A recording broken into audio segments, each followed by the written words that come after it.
मेरे पास ये आर्टिकल 30 में खोल के बैठा हूं। आर्टिकल 30 खोल के देखिए उसमें क्या लिखा हुआ है। उसमें लिखा है कि भारत के सभी नागरिकों को एजुकेशन इंस्टीट्यूशन खोलने का अधिकार है। रिलीजियस एजुकेशन इंस्टीट्यूशन नहीं, सिंपल एजुकेशन इंस्टीट्यूशन। इसका मतलब इंजीनियरिंग कॉलेज खोलने का अधिकार है, मेडिकल कॉलेज खोलने का अधिकार है, लॉ कॉलेज खोलिए, बीएड कॉलेज खोलिए, फार्मा कॉलेज खोलिए और आईटीआई खोलिए, पॉलिटेक्निक खोलिए। मदरसा खोलने की इजाजत भारत का संविधान नहीं देता। ये जो मदरसे चल रहे हैं ये सुप्रीम कोर्ट के माननीय जजों की गलती से चल रहे हैं, जिन्होंने आर्टिकल 30 को रिलीजियस एजुकेशन इंस्टीट्यूशन को रिलीजियस एजुकेशन समझ लिया है। इसके ऊपर सबको खुल के बोलने की जरूरत है। आप नहीं बोलेंगे तो केवल मेरे अकेले बोलने से बात नहीं बनेगी। सब लोग बोलिए, आर्टिकल 30 को पढ़िए। आर्टिकल 30 एजुकेशन इंस्टीट्यूशन खोलने की इजाजत देता है। और जब किसी संविधान में किसी एक आर्टिकल में क्लैरिटी ना आए तो आप सारे लोग एडवोकेट हैं, बहुत साफ साफ है, उस आर्टिकल के आगे पढ़िए, पीछे पढ़िए, और उससे भी क्लैरिटी ना आए तो प्रियम्बल के साथ पढ़िए कि प्रियम्बल का पर्पस क्या है, कॉन्स्टिट्यूशन का पर्पस क्या है। क्या भारत का ये जो मदरसा चल रहा है, पहली बात तो इजाजत नहीं है। आर्टिकल 27 कहता है कि मजहब के आधार पर 1 रुपए नहीं खर्च करना। आर्टिकल 28 कहता है रिलीजियस टीचिंग नहीं देना। आर्टिकल 30 कहता है एजुकेशन इंस्टीट्यूशन खोलना। चलो मान लेते हैं इसमें भी क्लैरिटी नहीं आ रही है, तो प्रियम्बल के कौन से गोल को मदरसा अचीव करता है? प्रियम्बल में लिखा है सेकुलरिज्म। मदरसा सेकुलरिज्म को प्रमोट करता है क्या? जोर से बोलिए जरा। प्रियम्बल में लिखा है डेमोक्रेसी। डेमोक्रेसी तो हराम है, मदरसे में सिखाया जाता है डेमोक्रेसी हराम है। प्रियम्बल में लिखा हुआ है liberty of thought, belief, faith and worship. सबको लिखने बोलने की आजादी है। मदरसे आजादी सिखाते हैं या गुलाम बनाते हैं मानसिक रूप से? जोर से बोलिए जरा। गुलाम बनाते हैं। Article 14 equality before law, equal protection of law. मदरसों में कहा जाता है सब लोग एक समान नहीं है। जो इस्लाम को माने वो पाक, जो नहीं माने वो नापाक, सब लोग समान नहीं है। आर्टिकल 14 का वायलेशन।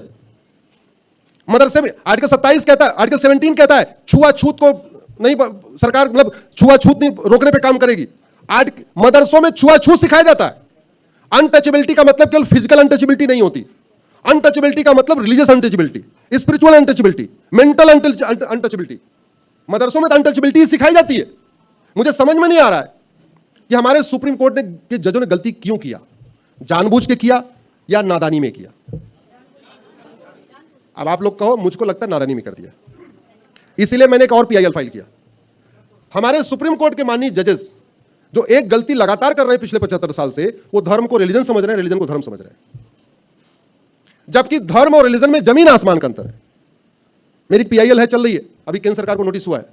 मैंने कहा कि प्राइमरी के स्कूलों में एक चैप्टर डालिए, पढ़ाइए बच्चों को धर्म क्या होता है, रिलीजन क्या होता है।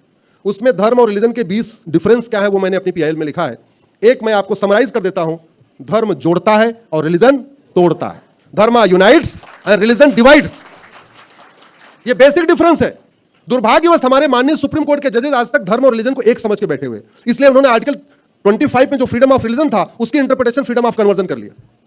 भारत का संविधान रीतियों की इजाजत देता है, कुरीतियों की नहीं। भारत का संविधान प्रथा की इजाजत देता है, कुप्रथा की नहीं। भारत का संविधान फ्रीडम ऑफ रिलीजन देता है, फ्रीडम ऑफ कन्वर्जन नहीं। भारत का संविधान फ्रीडम ऑफ स्पीच देता है, फ्रीडम ऑफ हेट स्पीच नहीं। ये 5 बार जो चल रहा है ये भी हेट स्पीच है, इसलिए हेट स्पीच को डिफाइन करना जरूरी है। और चलो एक बार मान ले कि जो माइनॉरिटी है वो अपना रिलीजियस एजुकेशन खोल सकते हैं, तो फिर सवाल आ गया माइनॉरिटी कौन है? माइनॉरिटी की यूनिट क्या होगी? अरे माइनॉरिटी की यूनिट सैकड़े में होती है कि भाई ये कम्युनिटी कुछ 100 है, इसको माइनॉरिटी मान लो। या माइनॉरिटी की यूनिट 1000 में हो सकती है, चलो ये वाली कम्युनिटी कुछ 1000 है, इसको माइनॉरिटी मान लो। भारत बड़ा है तो चलो लाख ले लो कि भाई ये वाली कम्युनिटी कुछ लाख है, 5 लाख है, 8 लाख है, 10 लाख है, इसको माइनॉरिटी मान लो। माइनॉरिटी की यूनिट करोड़ नहीं होती। मैं कई बार सुप्रीम कोर्ट में भी कह चुका हूं, आपके सामने भी कह रहा हूं, माइनॉरिटी की यूनिट करोड़ नहीं होती। जिसकी संख्या करोड़ों में हो उसको माइनॉरिटी नहीं कहते।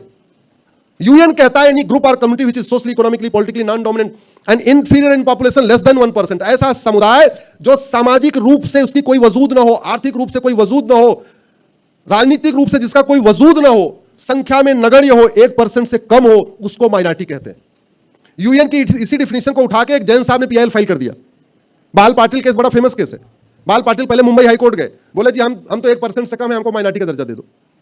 हाई कोर्ट ने कहा आपने यूएन की जो डिफिनेशन अडॉप्ट किया है उसमें लिखा तो है 1% से कम, लेकिन उसमें लिखा है socially, economically, politically non dominant. तो बोले जी पॉलिटिकली भी हम नॉन डोमिनेंट है, हमारे कोई सांसद नहीं है। बोले तुम इकोनॉमिकली डोमिनेंट हो, तुम पूरे भारत के अर्थतंत्र पे तुम ही चला रहे हो, इसलिए तुम्हें माइनॉरिटी दर्जा नहीं मिलेगा। वो सुप्रीम कोर्ट तक गए। 2005 में जस्टिस धर्माधिकारी की बेंच ने जजमेंट दिया है, 3 जजों की बेंच ने, बड़ा फेमस केस है। उस समय सुप्रीम कोर्ट ने 2005 में कहा यह माइनॉरिटी मेजॉरिटी का कॉन्सेप्ट भारत की विभाजन की फाउंडेशन तैयार कर रहा है। 1947 में रिलीजन के आधार पर भारत का विभाजन हुआ है। अगर यह माइनॉरिटी मेजॉरिटी का कॉन्सेप्ट चलेगा, यह देश को फिर से टुकड़े कर देगा। और जानते हैं 2005 में जजमेंट आया, उनको माइनॉरिटी का दर्जा देने से मना कर दिया, और अगले साल 2006 में माइनॉरिटी फिल्म मिनिस्ट्री बन गई। उसके पहले भारत में माइनॉरिटी फिल्म मिनिस्ट्री होती नहीं थी। जो यंग जनरेशन, उनको लग रहा है सदियों से माइनॉरिटी फिल्म मिनिस्ट्री चल रही होगी। माइनॉरिटी फिल्म मिनिस्ट्री पहली बार भारत में 2006 में बनी है। इसलिए मैंने इस कानून को चैलेंज किया है कि भारत में यह माइनॉरिटी मेजॉरिटी का कॉन्सेप्ट खत्म होना चाहिए। और उससे भी बड़ा पाप 2012 में हुआ, जब राइट टू एजुकेशन एक्ट बना, तो इसमें लिखा था कि जहां भी 14 साल तक के बच्चे पढ़ेंगे वहां हर जगह लागू होगा। यानी गुरुकुल में पढ़ेंगे, मिशनरी स्कूल में पढ़ेंगे, मदरसा में पढ़ेंगे, जहां पे भी पढ़ेंगे राइट टू एजुकेशन लागू होगा। किसी गुरुकुल ने इसका विरोध नहीं किया, हमको इस कानून के दायरे से बाहर निकालो। किसी इवन मिशनरी स्कूल ने भी विरोध नहीं किया, हमको इस कानून के दायरे से बाहर निकालो। लेकिन जमीयत उलमा हिंद और पर्सनल लॉ बोर्ड ने आंदोलन शुरू कर दिया 2011 में, और 2012 में एकाएक इस राइट टू एजुकेशन एक्ट को बदल के मदरसों को इसके दायरे से बाहर निकाल दिया गया। तो बाकी जहां स्कूल में टीचर के लिए टीईटी अनिवार्य है, टीचर समझते हैं ना, टीचर एलिजिबिलिटी टेस्ट, मदरसों में पढ़ाने के लिए टीईटी अनिवार्य नहीं है। मदरसे चूंकि इस राइट टू एजुकेशन के दायरे से बाहर हो गए, तो नतीजा यह है मदरसे में कौन पढ़ा रहा है सरकार ऑडिट नहीं कर सकती, कौन सा किताब पढ़ाई जा रही है सरकार देख नहीं सकती, कौन पढ़ने वाला, कौन पढ़ाने वाला, कहां से फंडिंग आ रही है, कितने पढ़ाने वाले, कितने पढ़ने वाले, सरकार कुछ नहीं कर सकती। और मदरसे में वसुधैव कुटुंबकम सिखाया जाता है क्या? जोर से बोलिए जरा। नारी तू नारायणी सिखाया जाता है क्या? सर्वमंगल मांगल्य सिखाया जाता है क्या? सर्वे भवन्तु सुखिनः सिखाया जाता है क्या? नहीं। मदरसों में पाक नापाक सिखाया जाता है, हराम हलाल सिखाया जाता है। भारत का त्यौहार मनाना हराम है। भारत के जो लोग कन्वर्ट नहीं हुए उनके साथ बैठना मिलना हराम है। आप लोग वीडियोस देखते रहते होंगे क्या क्या, ये सब वहीं पढ़ाया जा रहा है। और अभी ऑपरेशन सिंदूर हुआ, तो आपने सुना होगा कि हमारे सेना ने 9 आतंकवादी ठिकाने नष्ट किए। सुना ना आपने? वो आतंकवादी ठिकाना था क्या? वो हाँ, यस, वो आतंकवादी ठिकाना कोई ऐसा ऑडिटोरियम नहीं था। वो आतंकवादी ठिकाना कोई बैंकेट हॉल नहीं था। पाकिस्तान के आतंकवादी ठिकाने का मतलब ही होता है मरकज, मदरसा, मस्जिद। पाकिस्तान में ऊपर मरकज बनी होती है, नीचे आतंकवादी बैठे होते हैं। ऊपर मदरसा चलता रहता है, नीचे आतंकवादी बैठे होते हैं। ऊपर मस्जिद बना देते हैं, नीचे आतंकवादी बैठे होते हैं। तो हमारी सेना जाती है, वहां के मदरसों को, मरकज को गिरा के आती है। ऊपर से बम करती है तो मरकज मदरसा गिरता है, नीचे जो बैठे वो भी जाते हैं, प्यारे हो जाते हैं 72 के पास।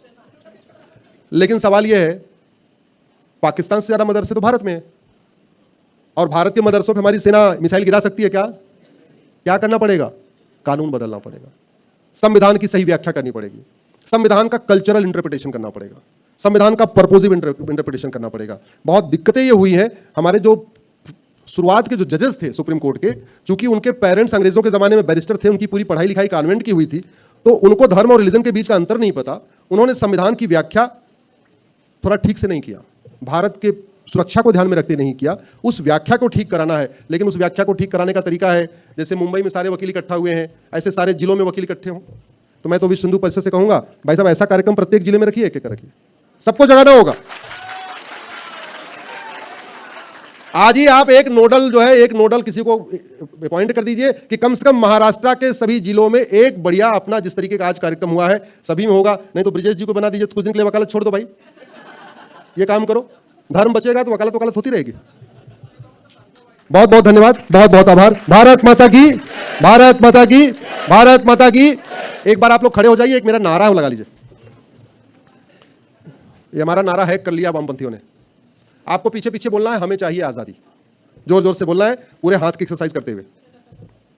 गुलामी के नाम से, गुलामी के निशान से, गुलामी की कुरीतियों से, गुलामी की कुप्रथाओं से, गुलामी की शिक्षा से, गुलामी के झूठे इतिहास से, लब जिहाद लैंड जिहाद से, धर्मांतरण कराने वाले जमातियों से, धर्मांतरण कराने वाले मिशनरियों से, रोहिंग्या बांग्लादेशी घुसपैठियों से। भारत माता की, भारत माता की, भारत माता की। बहुत बहुत आभार।